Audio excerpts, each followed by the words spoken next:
បាទជំរាបសួរបងប្អូនពុកម៉ែទាំងអស់គ្នាដែលមានតម្រូវការចង់បានប្រភេទលុចស៊ីស NX 200T ឆ្នាំ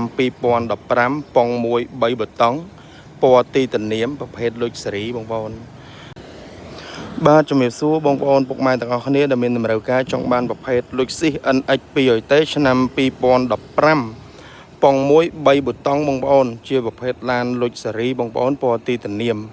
ជាប្រភេទឡានស៊ីនមជ្ឈុំបងប្អូនបើសិនជាបងប្អូនចង់បានបងប្អូនអាចមើលតំណងតាមលេខទូរស័ព្ទបងប្អូនបាន0939131996បងប្អូន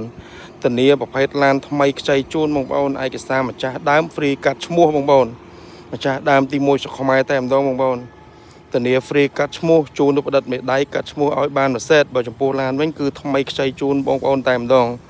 បងប្អូនអាចមកមើលបានបងប្អូនណាធានាឡានថ្មីជូនបងប្អូនបាច់បារម្ភទេបងប្អូនយកទៅប្រើតែម្ដងដោយសារតែខ្ញុំបានបដូរប្រេងម៉ាស៊ីនប្រេងប្រអប់លេខអីហើយអស់ហើយបងប្អូនឡាននេះថ្មីបងប្អូនខ្ចីបងប្អូនយកទៅប្រើតែម្ដងបងប្អូនបាច់បារម្ភអីទាំងអស់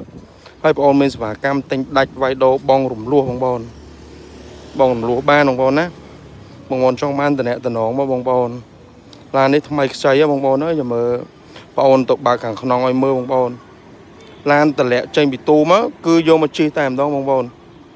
ថ្មីបងប្អូនខ្ចីបងប្អូនមើលមកជុំឡានអេមបងប្អូនស្អាតថ្មីខ្ចីកង់ថ្មី4បងប្អូននេះខាងក្នុងបងប្អូនខាងក្នុងខ្ចីបងប្អូនថ្មីបងប្អូនមើលអេមបងប្អូនអើយឡានជិះមួយដឹងមួយបងប្អូននេះប្រើបងប្អូនអើយយកទៅប្រើយិនសិនហ្មងឡាននេះជិះមួយដឹងអាជក់ចិត្តដិតអារម្មណ៍ហ្មងបងប្អូនថ្មីខ្ចីបងប្អូនឡានធានាជូនបងប្អូនយកទៅគឺប្រើតែម្ដងបងប្អូនអត់មានធ្វើឲ្យអស់មួយរៀលបងប្អូនធ្វើអស់តែមួយរៀលដុល្លារ100លើខ្មែរក៏អត់ដែរបងប្អូនយកទៅដឹងតែប្រើហ្មងបងប្អូនណា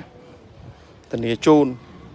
បូមអូតូទ្វារក្រោយគេនៅដើរដំណើរការទាំងអស់